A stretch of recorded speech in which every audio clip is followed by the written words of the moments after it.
Hello again, ganda ka-chika life! Kumusta po kayo mga ka-chika? Heto na naman po tayo para sa ating showbiz update. Alam niyo po ba na wala pa pong plano si Miss Catherine sa kanyang darating na kaarawan? Isa nga po si Miss Catherine Bernardo na pinakatilian sa naganap na runway show ng isang fashion brand. Revelasyon nga po ni Miss Catherine sa kanyang interview ni Mr. Dian Castillejo, matagal na niyang pinaghandaan ang pagpapaseksi sa nasabing runway show. Ang tagal ko nag-prepare for this so after this I can eat na. It was worth it naman for us. Mga nag-prepare, mga nag-diet, and of course, sila Tito Ben, say ni Miss Catherine. Ilang oras bago ang show ay mega workout pa siya. We did some bands, and I brought my dumbbell just to pop me up. I was really nervous but then I had a wonderful time. After nga ng show ay kakain nga raw siya ng bongga para ibagdiwang ang kanyang pagrampa sa show para simulan ang selebrasyon ng kanyang upcoming 29th birthday.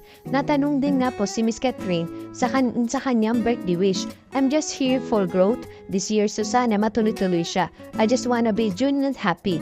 Pero ayon nga sa kanya, wala pa siyang plano para sa kanyang kaarawan. No plans, but for now, my last work is until Sunday, then I'll decide na kung saan man. Pero bago ang kanyang birthday ay mapapanood muna siya bilang hurado sa inaabangan Season 7 ng Pilipinas Got Talent kung saan makakasama niyan sa judges table sina Donnie Pangilinan, Eugene Domingo at si Mr. Freddie M na kilalang FMG. Samantala, alam niyo po ba na hanggang ngayon ay trending pa rin sa online world ang sobrang Latina look na kagandahan ni Miss Catherine Bernardo sa bench fashion event noong Friday? Maraming netizen at mga fans ang naaliw sa viral video at mga photos kung saan huling-huli sa kamera ang halos sabay-sabay na pagtingin ni na Mr. Andres Mulak, JM Ibarra at Davin Licauco sa Asia Superstar. Nakaw sa tingin nga raw ang ginawa ni na Andres, JM at David sa ex-girlfriend ni Mr. Daniel Padilla. Obvious daw na nabighani ang tatlo sa kagandahan ni Miss Catherine. Napasana all na lang ang netizen sa eksenang yon. Dagdag pa ng mga netizen, hindi raw nila masisisi sina Andres, JM at David dahil langabog na talaga ang beauty ni Miss Catherine sa nasabing star-studded fashion show. Aminado naman si JM noon pa man na crush niya na si Miss Catherine. Maging si David ay nagsabing dream lady niya. Ito nga pong kapamilya actress, si Andres, crush din ba kaya si Miss Catherine? Sino kaya kay na Andres, JM at David ang seswertehin na makapareha ni Miss Catherine sa darating na panahon? Mr. Alden Richard talaga namang kinahiligan na ang pag-exercise. Kahapon nga po, Linggo, nakasama ni Mr. Alden Richard sina Miss Kim Shu, Miss Barbie Fortes at iba pang mga kaibigan ni Mr. Alden Richard. At alam niyo po ba, nagbudol fight po sila or nagmalakasang kain po sila sa mismong tahanan ng Focal Sword. At alam niyo po ba, hindi po nagpahuli itong si Daddy Bia, nakasama rin po siya sa pag-eersisyo. Talaga naman tong si Mr. Alden Richard, makikita natin na ini-enjoy niya ang kanyang buhay, na lalo na't kasama niya kanyang mga kaibigan, kapamilya, talagang enjoy lang po siya. Hindi po siya nagpapadala sa mga negatibo or sa mga basher na naninira sa kanya. Kaya naman po sa tulad po ni Mr. Alden Richard, patuloy pa rin po ang blessing na dumarating sa kanya. Dahil alam niyo po ba na ito pong Myred Entertainment at naging host pa mismo itong si Mr. Alden Richard sa 38 PMPC Star Awards TV. Nakasama nga po ni Mr. Alden Richard dito sa bilang host itong si Miss Kim Shu at Mr. Piolo Pascual. Samantala, dumako naman po tayo sa ibang showbiz balita. Marami ang nagkokomento na baka raw magalit na po itong si Mr. Vic Soto at anak nitong si Vico Soto kay Miss Aramina. Dahil sa kalaban siya, nakitikit ngayong May 2025 election. Tatakbo nga pong konsehal sa District 2 ng Pasig City ang aktres at negosyante sa ilalim ng partido ni Pasig Mayoralty aspirant Sara Diskaya. Isa sa mga makakalaban ni Vico Soto sa pagkakaalkalde ng syudad.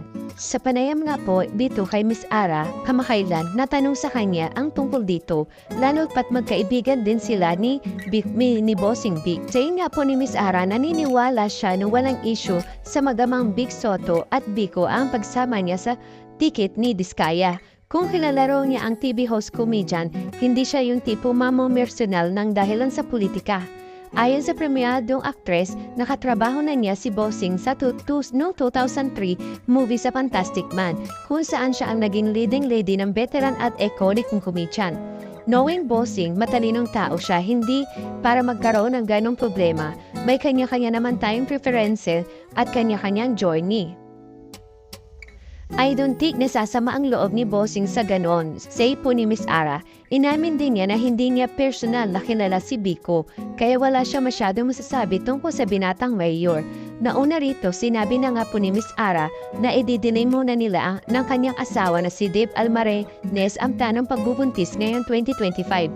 Kwento nga po ni Miss Ara, nagulat nga raw ang kanyang asawa sa kanyang desisyon na ipagpaliban muna ang plano nila magka-baby. Hindi raw kasi ini-expect ni Dave na sasabak na ngayong 2025 election ang asawa.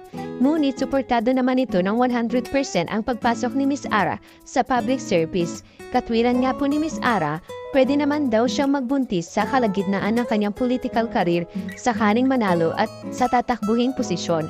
Feeling ng premyadong aktres, ito na ang calling at destiny niya lalo't pat nasa dugo naman talaga niya ang pagsiservisyo sa publiko.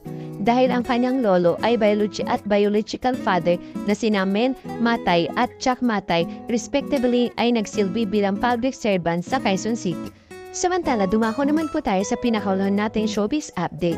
Alam niyo po ba na may ni-reveal itong si Miss Marian Rivera? Selosa pero nasa lugar ang pagsiselos. Ganyan inilarawan nga po ng kapuso primetime queen na si Miss Marian Rivera ang kanyang sarili. Inamin ni Marian na talagang selosa siya noon pero hindi raw siya basta nagsiselos ng walang dahilan at walang sapat na ebidensya.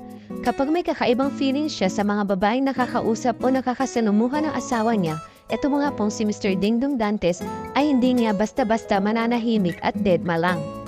Nasa lugar ang pasiselos, very transparent, sayang nga. Kung pwede ko lang i-rewind, diba, ang pahayag ni Miss Marian sa panayam nga po ni Miss Karen Davila para sa Women's Month special vlog ng broadcast journalist sa kanyang YouTube channel. Pagkakumpirma nga po ni Miss Karen kay Marian, so selosa ka noon. Kasi may dahilan. Ang babae hindi magsiselos kung walang dahilan. Nature ng babae iyan. Kapag may nakita kang alanganin na ginagawa ng babae dun sa partner mo, alangan naman na papalapakan mo pa. Ang galing, ang sweet nila together o kinikilig ako. My God, napaka-ipokrita nun. No for me. Kapag may sitwasyon na nakikita mong alanganin, magre-react ka talaga. Saad na actress, ang mali lang daw noon, super react agad siya sa mga pinagselosang babae nang hindi mo na kinakausap itong si Dingdong. Ayaw niya lang, nagre-react agad ako noon dun sa babae. Dapat pala kay Dong ako nag-react. Wala pong binanggit na mga pangalan si Miss Marian na mga babaeng pinagsilosan niya noon pero nakamubun na siya at napatawad na ang mga ito. Kapag nakikita ko sila, naiilang sila kasi alam nila yung sitwasyon kung bakit ko ginawa yun sa kanila. Pero ngayon kapag nakikita ko, I'll try to be civil. May isa pa ang pagkakataon, ako na yung nag-initiate na pinapatawad na kita tapos naloka siya. Ang punto ko kasi sa buhay, sobrang happy ako na binigay ni Lord sa akin.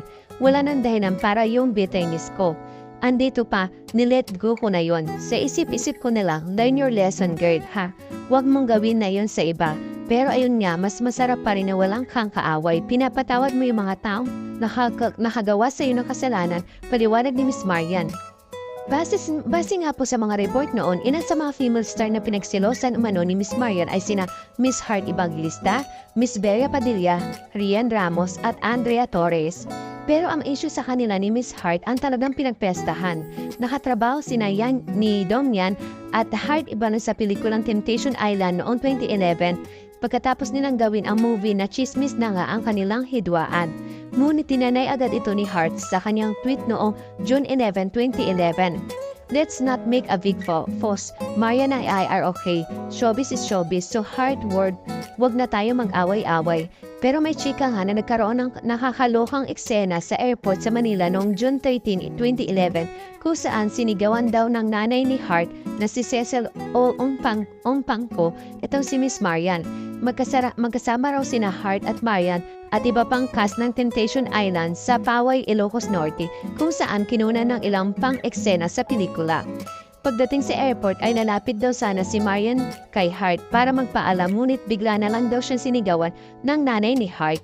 Ang dialogue umano ni Miss Ongpangco, "Stay away from my daughter," dahil dito napaiyak na lang daw si Miss Marian. Base sa kwento, napikon daw si Marian kay Heart. Nung paulit-ulit nito sinasabi na excited na siyang makapartner sa isang project, itong si Mr. Dingdong na boyfriend pala ni Miss Maria nung panahong iyon. Nagsumbong daw si Hart sa kanyang nanay kaya nang dumating sa airport si Hart, may mga bodyguard na sumalubong sa kanya balitang nagkaayos lang ang dalawa ng actress noong 2023. Naging usap-usapan din noon sa showbiz ang humanang away ni Miss Marian at Bella Padilla na magsama ang huli at si Dingdong sa seryeng Endless Love. Si Marian ang leading lady ni Dingdong sa programa. Ang chika na bad trip si Marian sa kay Bella dahil talagang idinikit daw na huli ang kanyang boobs kay Dingdong kapag may mga eksena sila na kanilang magkayakap. Pero dinina ito ni Bella sa isang panayam noong August 2010. Hindi ko po alam kung saan nanggaling ang balitang yan, but how you can hug a person without touching him. Ako naman po ginagawa ko lang kung ano ang utos sa akin na ni Direk Mac Alejandra at Direk Andoy Ranay.